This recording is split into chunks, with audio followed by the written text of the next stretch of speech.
था HTML multimedia. Multimedia के अंदर हमने देखा था कि अपने वेबसाइट के ऊपर ऑडियो, वीडियो या फिर इमेज किस तरीके से लगा सकते हैं। अगर आपने इस वीडियो को चेकआउट नहीं किया है, जाके सबसे पहले चेकआउट करो। आज की वीडियो का एजेंडा ये है कि हम इसके अंदर पढ़ेंगे टेबल क्या होता है। ये हमारा नोट्स है, ये अभी डिस्क्रिप्शन बॉक्स पे नहीं मिलेगा आपको, डिस्क्रिप्शन बॉक्स में नहीं मिलेगा अभी आपको ये, बिकॉज हमने अभी प्रोवाइड नहीं करा है।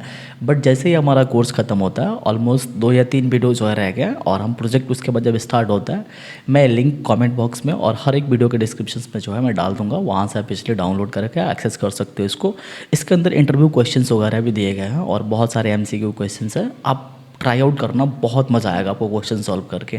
ठीक है, टेबल को समझते हैं। टेबल को समझने के लिए आपको कुछ बेसिक्स टॉपिक को समझना पड़ेगा। टेबल के अंदर क्या क्या होता है, सबसे पहले हम चलेंगे एक इमेज का एनाटॉमी लेंगे। इट मीन्स एक इमेज की हेल्प से समझेंगे कि टेबल के अंदर क्या क्या होता है। टेबल इन HTML ऐसे लिखेंगे, टेबल इन HTML।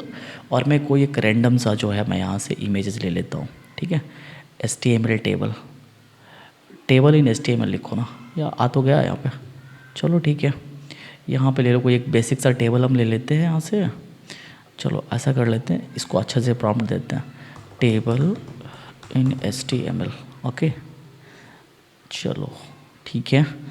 चलो ये टेबल है, ठीक है, ये टेबल का सिंटेक्स है। एक टेबल के अंदर क्या होता है, मेनली एक टेबल के अंदर अगर आप 3 चीज़ समझ लेते हो तो समझो आपको पूरा टेबल आ गया। टेबल के अंदर रो होता है और कॉलन होता है और सेल होता है। रो किसको बोलेंगे, कॉलन किसको बोलेंगे। देखो ये जो आपका लाइन जा रहा है ना, ये हॉरिजॉन्टल लाइन समझना, ये हॉरिजॉन्टल लाइन, मेरे पॉइंटर पे ध्यान दो, ये हॉरिजॉन्टल लाइन, इसको बोलेंगे रो 1, इसको बोलेंगे रो 2। जो ये आपका वर्टिकल लाइन आ रहा है ना, ये वाला देखो वर्टिकल लाइन, तो जो भी वर्टिकल लाइन होगा उसको हम बोलेंगे कॉलन 1, कॉलन 2, कॉलन 3।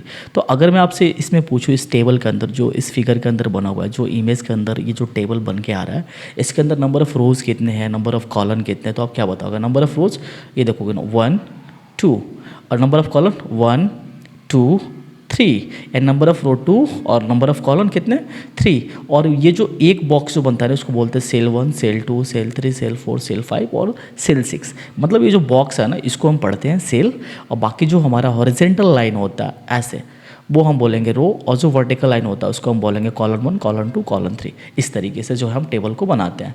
ठीक है, तो चलो एक बेसिक सा टेबल बना के देखते हैं अपने वेब पेज के ऊपर। सो हमारा यह है लेक्चर नंबर 5 और इसके अंदर हम एक फ़ाइल बनाएंगे। यहाँ पे आना, राइट क्लिक करके, और यहाँ पे आप क्लिक करिएगा न्यू फाइल, और हम लिखेंगे यहाँ पे index.html, क्योंकि हमारी HTML की फाइल है।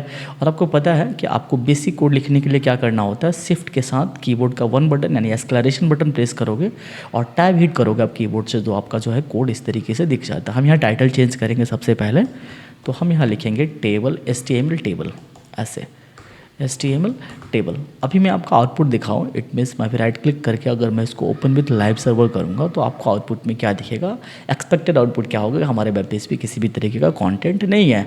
तो आज का जो हमारा एजेंडा है बेसिकली टेबल बनाने का, वो शुरुआत करते हैं। टेबल बनाने के लिए सबसे पहले आपको यहाँ पे आना है और टेबल टैग लिखना है। सबसे पहला काम यही होगा टेबल बनाने के लिए। और मैंने आपको क्या बताया, टेबल के अंदर मेनली क्या होता है, रो और कॉलन होते हैं। इसके अंदर होता है टी हेड नाम का एक हमारे पास टैग है। आप चाहे तो इसको लिख सकते हैं, अदरवाइज आप ऐसे भी बना सकते हो। तो अगर आपको रो बनाना होगा, इसके लिए आप लिखना पड़ेगा TR मीन्स एक रो बनेगा। अगर आपको एक TR बनाना है तो आपको यहाँ पे सिर्फ लिखना पड़ेगा एक बार TR टैग। ठीक है, और इसके अंदर आप लिख सकते हो TH टैग। आप चाहो तो TR लिख, अगर आपको टी हेड नहीं लिखना है तब डायरेक्टली आप ऐसे कर सकते हो। चलो मैं एक बार अंडू करता हूँ, ज़्यादा कॉम्प्लिकेटेड नहीं करेंगे, हम इसको करेंगे।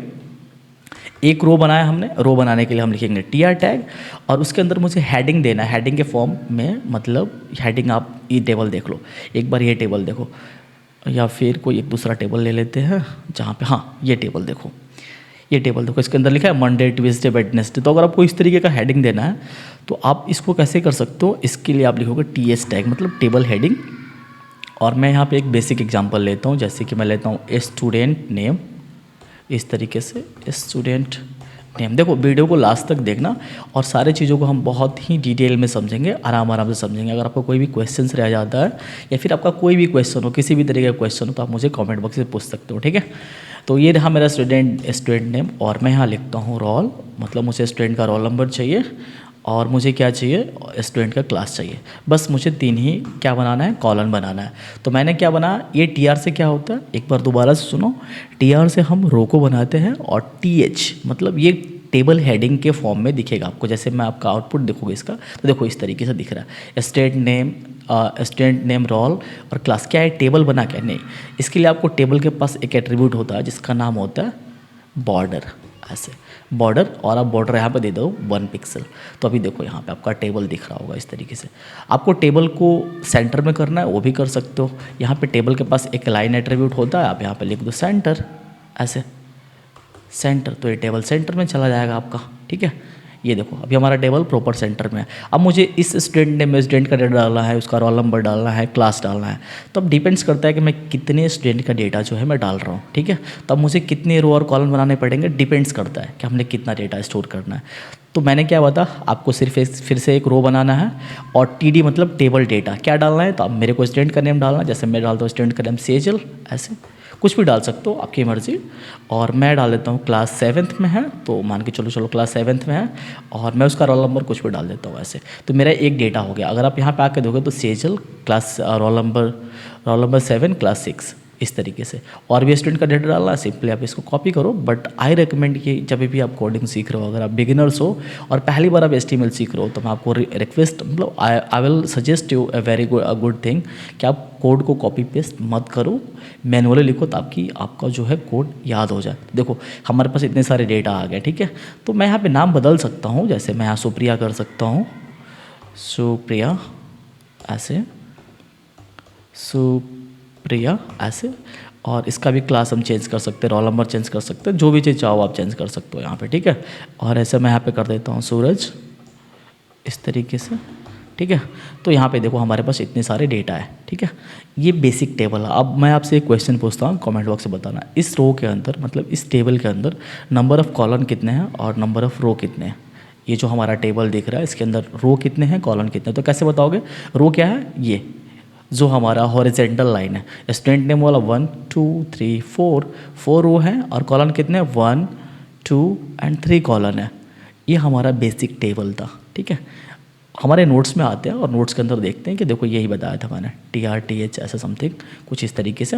देखो ये जितने भी एट्रीब्यूट दिए गए हैं, border, cell, padding, cell, spacing, चलो इन सबको एक एक करके देखते हैं। ये टेबल से रिलेटेड एट्रीब्यूट है, ये जब भी काम करेंगे टेबल टैग के अंदर काम करेंगे हमेशा। एट्रीब्यूट ये किसके लिए है, मैं यहाँ पर ऑलरेडी लिख चुका हूँ कि टेबल का है, और ये हमेशा टेबल के स्टार्टिंग टैग में ही काम करेंगे। और आपको पता है जो भी एट्रीब्यूट आता है उसके साथ कुछ ना कुछ वैल्यूज आते हैं, तो वो वैल्यूज़ यहाँ पे है। जैसे हमने एक बॉर्डर लिखा था, 1 पिक्सल का हमने बॉर्डर दिया था यहाँ पे, देखो हमारे पास 1 पिक्सल का बॉर्डर आ गया। लेकिन इसके अंदर जो आ रहा है ना, एक और बॉर्डर दिख रहा है, वो इस सेल का है, इस टेबल का नहीं है। टेबल का बाउंड्री ये है, बट ये जो आपको एक्स्ट्रा जो टेबल दिख रहा है इसके अंदर, वो हमारा टेबल का बाउंड्री है। जब हम CSS करेंगे तो इसको बहुत अच्छे तरीके से जो हम कस्टमाइज कर पाएंगे। ठीक है, डोंट वरी अबाउट इट, इसके बारे में टेंशन नहीं लेना, मैं आपको हर एक चीज़ डिटेल में समझाऊंगा।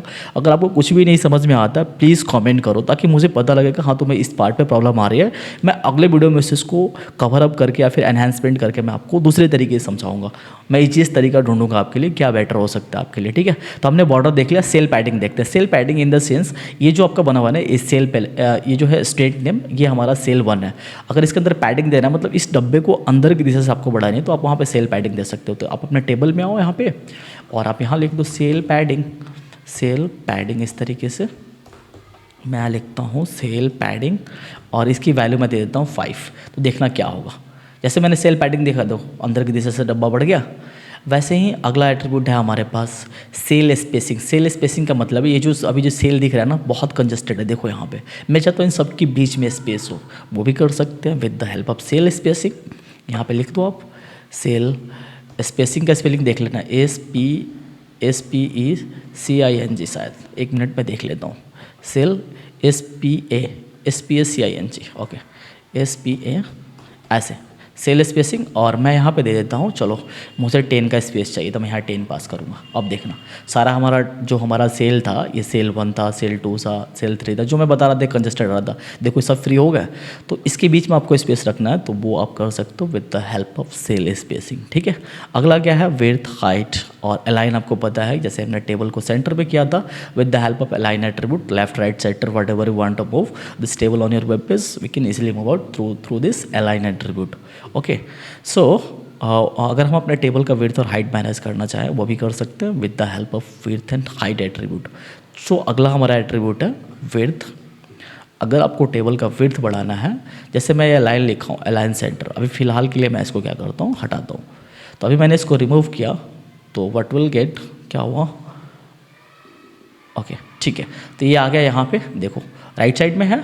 अब हमें करना है इसका विड्थ, तो मैं यहाँ करूँगा विड्थ, और इसका मैं विड्थ दे देता हूँ 720 पिक्सल्स। आपकी मर्जी, आप जितना चाहो वो दे सकते हो। और मैं इस टेबल का हाइट रखता हूँ 500 पिक्सल्स। ठीक है, आप देख लेना अपने अकॉर्डिंग। बस इतना समझना है आपको, कोई भी चीज़ रटना नहीं है। आपको समझना है कि उसकी फंक्शनलिटी क्या है और वो एट्रीब्यूट क्या कर रहा है। कोडिंग्स जो है लॉजिक का चीज़ है, जो आप समझोगे कोड पैटर्न कैसे घूम रहा है, कौन से एट्रीब्यूट का क्या काम है, और हम उसको लिख कैसे रहे हैं, तब जाके जो है आप एक प्रॉपर बढ़िया आगे चल के कोड डेवलपर बन पाओगे। ठीक है, ये देखो यहाँ पे कुछ ज़्यादा बड़ा हो गया, हमने विड्थ को ज़्यादा कर दिया है, तो हम यहाँ करते हैं विड्थ को कम और हाइट बढ़ा देते हैं। जैसे हमने विड्थ कर दिया 480 कर देता हूँ मैं यहाँ पे। ठीक है, और हाइट 500 रखता हूँ। चलो देखो, तो ये हमारा टेबल देखो, थोड़ा जूम है हमारा वेब पेज, बट अभी देखो 100, ये देखो हमारा टेबल ऐसा दिख रहा है। ठीक है, तो इस तरीके से आप टेबल को अपना विड्थ और हाइट को बढ़ाते हो, सेल स्पेसिंग, सेल पैडिंग वगैरह करके अपने टेबल को बहुत अच्छा दिखा सकते हो। ठीक है, क्या हो ये जो टेक्स्ट दिख रहा है, मैं चाहता हूँ ये पूरा टेक्स्ट जो है सेंटर में है, तो इसके लिए भी एट्रीब्यूट है हमारे पास। नोट्स में आके देखो, एग्जाम्पल्स है, इसको ट्राई आउट करना क्या है। एग्जाम्पल्स मैंने दे रखा है। ये जो एट्रीब्यूट दिए गए हैं वो सिर्फ TR में काम करते हैं, मतलब ये जो आपका रो बना है ना, ये रो सेजल, सुप्रिया, सूरज, ये वाला हॉरिजॉन्टल लाइन इसके अंदर काम करते हैं। तो TR से इसकी आप अलाइनमेंट को सेट कर सकते हैं, लेफ्ट राइट सेंटर, और इसके अंदर कलर भी दे सकते हो, इसकी हाइट भी बढ़ा सकते हो। हाइट की ज़रूरत नहीं है, बट हमें जो सीखना है उसको सीखते हैं। तो ये हमारा TR है, और इसके अंदर हमें एट्रीब्यूट लगाना है। सबसे पहला एट्रीब्यूट देखो यहाँ पे क्या है, नोट्स में अलाइन नाम का एट्रीब्यूट है। ठीक है, अलाइन बेसिकली क्या करता है, वैसे जैसे आपको पता है उसकी पोजीशन चेंज करेगी। अगर मैं यहाँ लिखूँ सेंटर, तो देखो जितने भी टेक्स्ट अभी आपको लेफ्ट में दिख रहे होंगे सारे सेंटर में आ जाएंगे। 1 मिनट, स्पेलिंग गलत है क्या, 1 मिनट, सेंटर, ऐसे align centre, let me check. Okay, मैंने यहाँ पे देखो स्टूडेंट नेम में मैंने पास किया फर्स्ट वाले में, देखो ये फर्स्ट वाले में स्टूडेंट नेम, देखो ये सेंटर पे आ गया। ऐसे ही मुझे इन सबको सेंटर पे दिखाना है, तो मैं इसलिए कर सकता हूँ, यहाँ पे आके मैं फिर से यहाँ पे लिखूँगा अलाइन एट्रीब्यूट, और यहाँ मैं लिखूँगा सेंटर। तो देखो सेंटर में आ गया सेजल वाला इन्फॉर्मेशन। वैसे ही मुझे इसको करना है, फिर मैं STR में दे सकता हूँ। जैसे मैं यहाँ पे लिखूँगा अलाइन और अलाइन सेंटर, देखो ये भी सेंटर में चला जाएगा, गया। Let me check, align centre Supriya वाला। ओके, मुझे बार बार सेव क्यों करना पड़ रहा है। ठीक है, गया ना। यहाँ पे आके देखो, फिर से देखो, फिर से मैं यहाँ पे लिखता हूँ अलाइन, और मुझे इसको भी सेंटर में करना है, तो मैं यहाँ पे इजली कर सकता हूँ सेंटर। तो अभी आप आके देखेंगे तो ये भी सेंटर में आ गया। तो जो भी आपका टेक्स्ट बाय डिफ़ॉल्ट लेफ्ट दिख रहा था, आप उसको सेंटर में दिखाना चाहते हो इस सेल के डेटा को, तो आप इजली कर सकते हो। ठीक है, अब बात आती है कि मुझे कलरफुल दिखाना है। ये जो हमारा TH है, मतलब टेबल हेडिंग है, वो मुझे दिखाना है, तो वो मैं कैसे कर सकता हूँ। तो देखो ये हमारा टेबल हेडिंग है, और इसके अंदर इसके पास एक और एट्रीब्यूट होता है जिसका नाम होता है BC कलर। ठीक है, और BC कलर आपको पता है एट्रीब्यूट है, और इसकी वैल्यू कुछ ना कुछ होगी। जैसे मैं यहाँ लिखता हूँ डीप पिंक, इस तरीके से, तो अब देखो क्या हुआ, डीप पिंक में हो गया। देख रहे हो कितना बेटर है। और ऐसे ही मुझे दूसरे वाले का कलर करना है, ये पहले वाले को छोड़ के फिर सेकंड वाले को करना है, तो मैं यहाँ पे कर सकता हूँ व्हाट कलर में दे दो, BC कलर, और मैं BC कलर में कर सकता हूँ पर्पल, जो भी कलर आप देना चाहते हो दे दो। देखो इस तरीके से आपका डेटे को, अब अपने सेल को जो है कलरफुल दिखा सकते हो। ठीक है, अब बात करते हैं आगे, कुछ और भी हमारे पास एट्रीब्यूट है। ये हाइट है, आप हाइट बढ़ा सकते हो, आप चाहते हो कि कोई हाइट बढ़े, जैसे ये हमारा TR है, इसका मुझे हाइट बढ़ाना है, तो मैं यहाँ पे इजीली लिख सकता हूँ हाइट, और हाइट में मैं कुछ भी दे सकता हूँ। जैसे मैंने यहाँ पे वैल्यू 10 पास किया, तो ये देखो 10 होना चाहिए। 1 second, let me save this TR, और देखो स्पेलिंग सही नहीं है क्या, HIGST, ठीक है, कर लेना। हाइट वो काम करेगा, बट हम टेबल की वो हाइट वगैरह ऐसे नहीं मैनेज करते हैं। ठीक है, ऐसे डिलीट कर दो। ठीक है, अभी ऐसा दिख रहा। ओके, आगे बढ़ते हैं। हाइट का एक बार मुझे प्रैक्टिस करके बताना। आई डोंट नो कि मेरा ये क्यों लैग कर रहा, मैं इसको फिक्स करूँगा। ठीक है, आगे देखते हैं। तो हमारे आगे क्या है, ये एग्जाम्पल से ट्राई करना, सबका अलाइन सेंटर, बेसिक कलर वगैरह दिया है। अब ये टी एच से रिलेटेड एट्रीब्यूट है, T H in the sense ये जो हमारा हेडिंग था ना, स्टेट नेम रोल क्लास, अगर आपको उसमें कुछ चेंजेस करना है तो उससे रिलेटेड यहाँ पे है। देखो जैसे कोल स्पेन, रो स्पेन, अलाइन, मैं अभी इसको बारे में बात करने वाला हूँ। कोल स्पेन, रो स्पेन बहुत अच्छे तरीके से समझेंगे। और टेबल का सबसे इंपॉर्टेंट पार्ट यही होता है, col span, row Spain. Align क्या होता है, अलाइन आपको पता है ऑलरेडी, बेसिक कलर पता है, विड्थ और हाइट। चलो ये किसके अंदर पास करेंगे, टी एच के अंदर पास करेंगे। तो where is our T H, ये हमारा है टी एच, और हम इसके अंदर लिखेंगे क्या, विड्थ, WIDTH, और यहाँ मैं विड्थ लिख देता हूँ 10। तो देखो अभी क्या हुआ, 10 आया, क्या आया, देखो इतना बड़ा हो गया आया। फिर अब इसकी हाइट को बढ़ाना है तो आप यहाँ पे हाइट कर सकते हो। देखोगे आपने, आपने ज़रूर देखा होगा, अगर मैं इसका हाइट फिर से कर दूँ 5, तो देखो इसकी हाइट 5 हो जाएगी इस तरीके से। ठीक है, जो हमारा मेन जो डब्बा होता है उसको अपने अकॉर्डिंग जब हम CSS करेंगे इसको और भी कस्टमाइजेशन के साथ सीखेंगे, बट अभी समझो इसकी विड्थ और हाइट कैसे मैनेज करते हैं। ठीक है, with the help of width and height attribute. तो ये सारे रिलेटेड टॉपिक्स है, ट्राई आउट जरूर करना। मैंने ये बिजी कलर बता रखा है, विड्थ और हाइट मैंने आपको समझा दिया, आपको पता है लाइन ऑलरेडी क्या करता है। रो स्पिन एंड कॉल स्पिन के बारे में हम आगे बात करेंगे इसी वीडियो के अंदर। ठीक है, TH में देखो फिर से यही चीज़ें आ रही हैं, और ये कंप्लीट एग्जाम्पल्स हैं किस चीज़ का, टेबल से रिलेटेड। आप इस कोड को कॉपी पेस्ट कर सकते हो। एक बार इसको समझ लेते हैं, col span and row span क्या होता है। Col span, row span are attribute of the TD and TH। ये किसके एट्रीब्यूट है, TD और TH के। हमेशा काम किसके अंदर करेंगे, TD और TH के। They also are used to merge the table cell, मतलब आपको दो कॉलम को मर्ज करना है। जैसे मान के चलिए हमारा टेबल है, अब मैं चाहता हूँ कि ये कॉलम और ये कॉलम मर्ज हो जाए, या फिर ये कॉलम और ये कॉलम मर्ज हो जाए, या फिर ये रो और ये रो, सेजल और सुप्रिया वाला रो मर्ज हो जाए एक साथ। तो वो उस केस में जो है हम इस्तेमाल करते हैं ये कोल स्पेन और रो स्पेन। अगर आपको कॉलम को मर्ज करना है, दो कॉलम को एक साथ मर्ज करना है, जैसे रोल और क्लास को मर्ज करना है, तो उस केस में हम करेंगे कोल स्पेन। अगर आपको ये सेजल और सुप्रिया यानी रो को मर्ज करना है तो उस केस में हम करेंगे रो स्पेन। तो इस तरीके से काम करता है ये। चलो एक बेसिक, तो आपने सीखा कि बेसिक टेबल किस तरीके से हम इस टेबल बना सकते हैं। अगर आपको ऐसा टेबल बनाना है तो सबसे टेबल का इंपॉर्टेंट कॉन्सेप्ट क्या है, रो स्पिन और कॉल स्पिन। इसके लिए हम एक सेपरेट वीडियो में पढ़ेंगे ताकि वीडियो लंबा ना हो, इसलिए मैं इसको सेपरेट कर रहा हूँ, कॉल स्पिन और रो स्पिन को। और अब इसको बहुत ही डिटेल में समझेंगे, रो स्पिन कैसे बनाते हैं या फिर कॉल स्पिन किस तरीके से काम करता है। बट आपने ओवरव्यू देखा होगा कि आपने टेबल कैसे डिज़ाइन करना है, आप इसलिए कर पाओगे। आई होप कि आपको ये वीडियो समझ में आया होगा। अगर आपको फिर भी कोई क्वेश्चन है तो please drop A comment in the comment section, और हम उसके अंदर डिस्कस कर रहे होंगे सारी चीज़ें। सो मैं मिलता हूँ अपने अगले वीडियो में, और याद रखना मिलेंगे हम कॉल स्पिन और रो स्पिन के साथ। Thank you.